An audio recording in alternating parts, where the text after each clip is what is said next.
Mesdames, Messieurs, merci de l'honneur que vous me faites de m'écouter cet après-midi. Merci également aux organisateurs de cette conférence d'avoir bien voulu m'y associer. Mon propos porte sur la migritude, dont je m'efforcerai de montrer la double dimension de résistance et de légitimation de l'ordre colonial en Afrique noire francophone. Cette réflexion a été menée à partir d'un ensemble d'œuvres qui partagent plusieurs constantes, à savoir qu'elles sont écrites par des auteurs dits de la migritude, dont le thème central est souvent le phénomène migratoire et ses corollaires. À savoir également que ces œuvres scénarisent des sociétés africaines ou leur communauté de France dans une perspective qui laisse entrevoir la survivance postcoloniale du racisme et du pouvoir colonial, qui sont des formes d'expression du suprémacisme blanc développé par les théories raciales à la fin du XVIIIe siècle. En effet, ces constantes invitent au questionnement suivant que je m'efforcerai de clarifier. Qu'est-ce que la migritude et comment renseigne-t-elle sur les théories de race et le pouvoir suprémaciste blanc que ces théories entretiennent? À quelle fin la migritude actualise-t-elle le pouvoir colonial en post-colonie franco-africaine?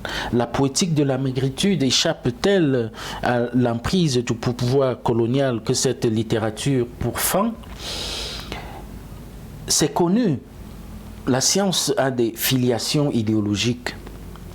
La science littéraire n'est d'ailleurs pas du reste à telle enseigne qu'Edouard Saïd voit un rapport dynamique entre le développement de la littérature comparée et l'émergence de la géographie impériale.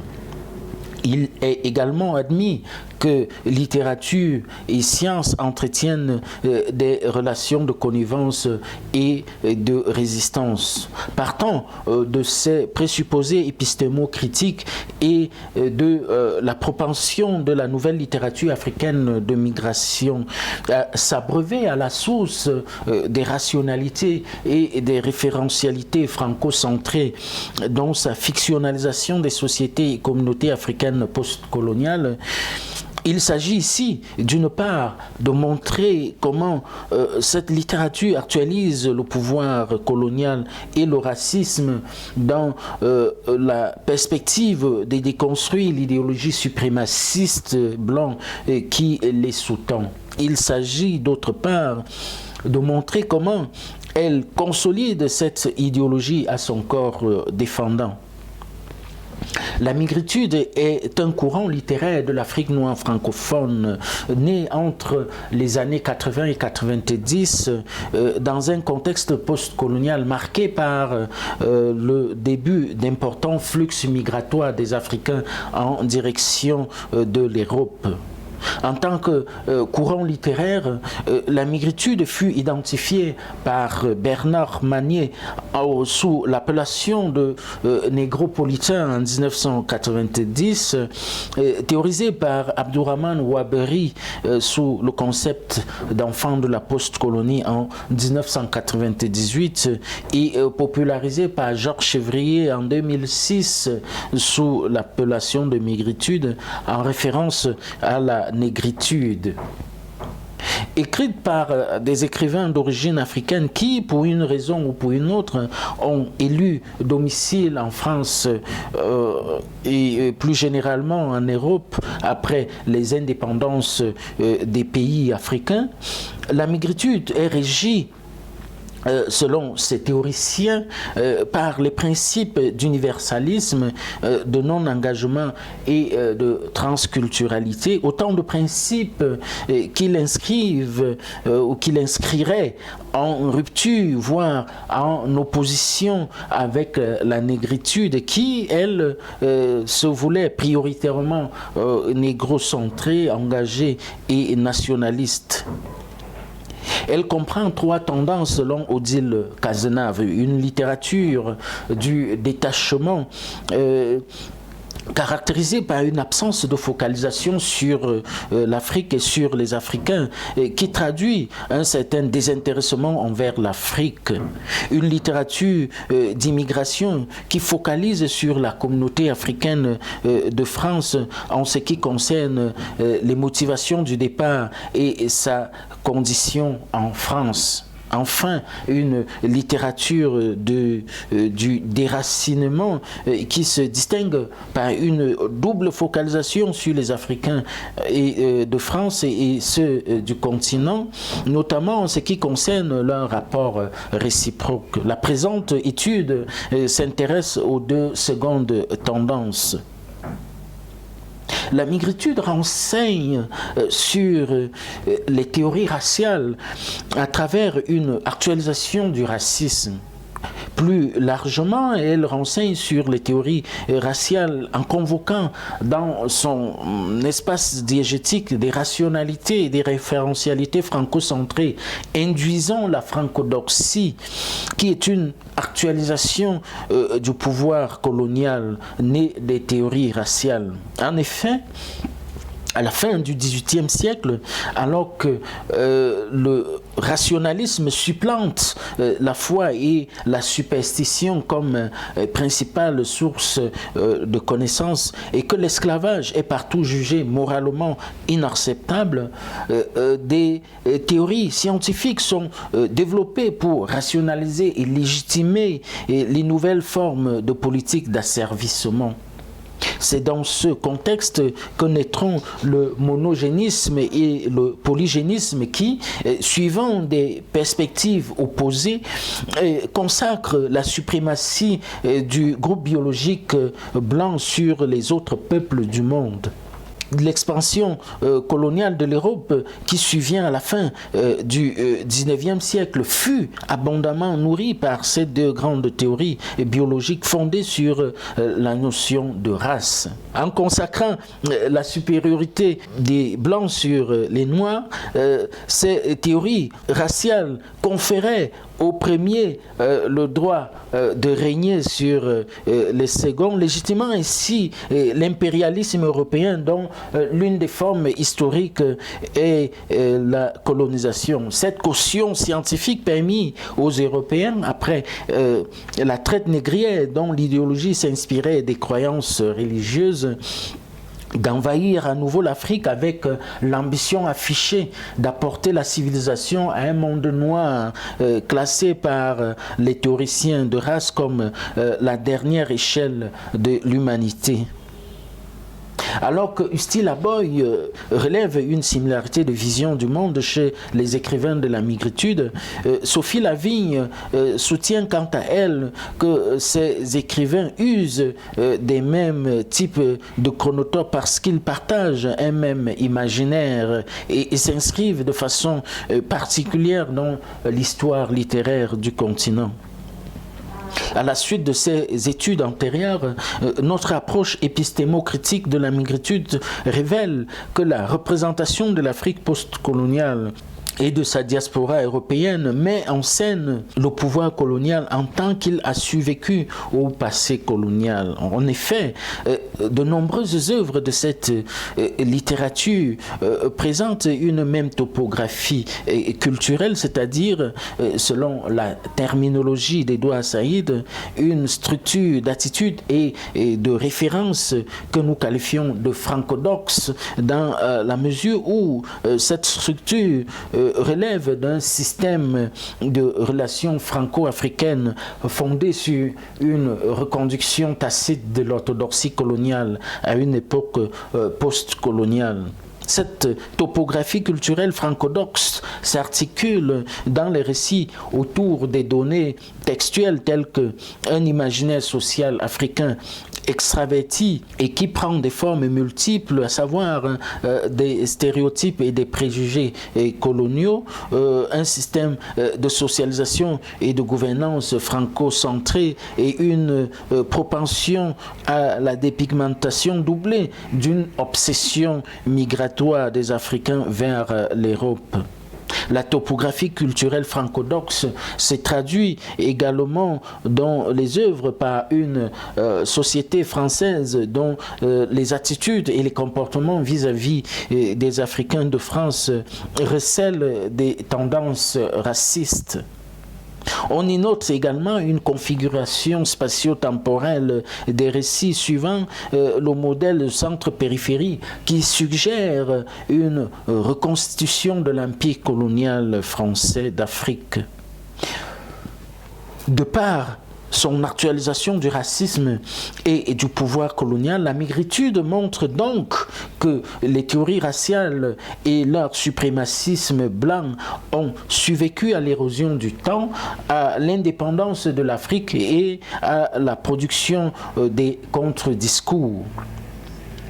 Pourquoi la migritude actualise-t-elle ainsi l'ordre colonial et son corollaire qu'est le racisme? Selon Ambroise Combe, la France demeure la capitale politique, culturelle et économique de l'Afrique noire francophone. Yves Claveron le rejoint plus ou moins lorsqu'il affirme, je cite, qu'il s'agisse de l'Inde ou de l'Afrique, la nécessité reste plus que jamais de sortir de la bibliothèque coloniale d'un savoir qui les assigne à l'immobilisme et à l'impossibilité du changement. Ces deux chercheurs et bien d'autres nous fondent à croire et même à dire que dans la réalité des faits, l'Afrique francophone post-coloniale reste structurée suivant des paradigmes franco-centrés et que la topographie culturelle franco-doxe des œuvres de la migritude n'est qu'une représentation de cette réalité. D'autre part, cette structuration, cette actualisation du pouvoir colonial relève d'une volonté de déconstruire l'idéologie suprémaciste blanc, le but de cette déconstruction étant de booster la jeune scie des sociétés africaines anciennement colonisées par la France et qui sont demeurées sous son emprise culturelle et idéologique. Il s'agit donc d'un acte de résistance à l'impérialisme occidental en Afrique et c'est sans doute pourquoi Virginie Brinquin voit en cette littérature une esthétique du franchissement inspirée d'un postmodernisme qui rejette tout discours d'autorité. En tant qu'un sous-ensemble de la francophonie littéraire, la migritude serait donc, selon les propos de Yves Claveron, un remède à l'écueil de l'uniformisation, c'est-à-dire un contrepoids à la mondialisation et à sa tentative d'uniformisation du monde par l'Occident. Pour lui, le voyage de Christophe Colomb serait l'acte fondateur de l'impérialisme européen. L'histoire de la traite négrière qu'il a générée aurait créé un espace de mobilité et de fluidité transcontinentale, un tiers espace si on s'inscrit dans la terminologie de Mika Baba, un tiers espace qui nourrit des dynamiques culturelles et littéraires nouvelles telles que des écritures migrantes et transculturelles qui s'attaquent aux principes même des puissances impériales, en prêchant notamment une cohabitation harmonieuse des peuples au-delà de leurs appartenances biologiques. Autrement dit, l'impérialisme occidental aurait nourri de nouvelles dynamiques qui le remettent fortement en cause, en tissant des rapports transnationaux qui n'opèrent plus par la verticalité, mais par une horizontalité qui prescrit l'hybridité et le respect et la reconnaissance mutuelle ainsi que le droit à la différence dans l'égalité. La politique de la migritude échappe-t-elle donc à l'emprise du pouvoir colonial? Les revendications universalistes de la migritude ainsi que son inspiration postmoderniste signifient en principe que l'écriture de cette littérature s'inscrit en marge de l'ordre colonial ou franco-orthodoxe. Mais cette lecture ne résiste pas assez à l'épreuve de l'analyse de quelques données de sa poétique. En effet, il ne faut pas surestimer le pouvoir de l'écrivain migrant face à l'ordre établi. Aussi, notons chez ces auteurs une représentation exclusivement tragique de l'Afrique et du phénomène migratoire africain. Dans le premier cas de figure, on n'est pas souvent très éloigné de la littérature coloniale et de sa peinture macabre de l'Afrique contre laquelle la négritude s'érigea. Dans le second cas de figure, on a également affaire à un ordre de discours européocentré nourri par le contexte de crise migratoire que traverse l'Europe contemporaine. On observe également chez ces écrivains une tendance à privilégier la figure du migrant africain anti-héros dans un contexte postcolonial africain qui aspire pourtant à la célébration de son héroïsme afin de rompre définitivement avec un passé colonial dont le projet majeur fut la déconstruction de l'héroïsme africain sous toutes ses formes. Il s'agit manifestement d'un alignement à une poétique romanesque française qui a depuis fort longtemps renoncé à la figure du héros. On observe enfin chez ces écrivains une tendance à légitimer le pouvoir colonial qui se matérialise par une intertextualité d'allégeance, c'est-à-dire une intertextualité qui révèle un fort penchant des auteurs pour des références relevant de la civilisation européenne, française en l'occurrence.